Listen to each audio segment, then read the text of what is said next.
এটা ছিল কালকের ভিডিও। আর আমি কেন জানি না প্রতিদিনের ভিডিও মানে ভিডিও বানিয়ে আপলোড করতে পারি না আলসেমির জন্য। তো যাই হোক, কালকে আমি এটা বানাচ্ছিলাম সিম্বার খাবার, মানে ওই ওর খিচুড়ি টাইপসের ওটা বানাচ্ছিলাম। তো সবজির মধ্যে অনেক কিছু সবজি দিয়েছিলাম, যেমন কি ওই পটল, বিনস, গাজর, তারপরে টমেটো, পেঁপে, এগুলো দিয়ে তারপর 1 কোটা মতন চাল দিয়ে ওটাকে সিদ্ধ বসিয়েছি।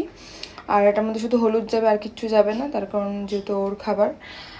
তো ওটাকে একদম ভালো করে সিদ্ধ করে দেন ওটাকে ভালো করে ম্যাশ করে আমাকে ওকে খাওয়াতে হয়, তার কারণ ওকে খাইয়ে দিতে হয়। একদিন ওর রুটিন তোমাদের সাথে শেয়ার করবো, ওকে কীভাবে স্নান করাই, কীভাবে খাওয়াই, কীভাবে দাঁত মাজাই। তো তারপরে বিকালবেলা এসে গেছিলো ঋতিকা, আর এসে বলছিল আনারস মাখা করবে। তো আমাদের ঘরে অনেকদিন ধরে ছিল, এমন উঠে চল মাখ। তারপরে আমি আনারসটা মেখে কিছুক্ষণ রেখে দেন ওটা খেয়ে ভালোই হয়েছিল মাখাটা। তারপর আমরা গেছিলাম পাটুলিতে, আর বিকালে কোনো কিছু খাওয়া হয়নি, খেয়েছিলাম ওই একটা আইসক্রিম। তখন আর ভিডিও করেনি। তো বাড়িতে এসে আমি পাস্তা বানিয়েছিলাম, আর এই বয়েল এগ দিয়ে আমাদের রাতের ডিনারটা কমপ্লিট করি। চলো বাই।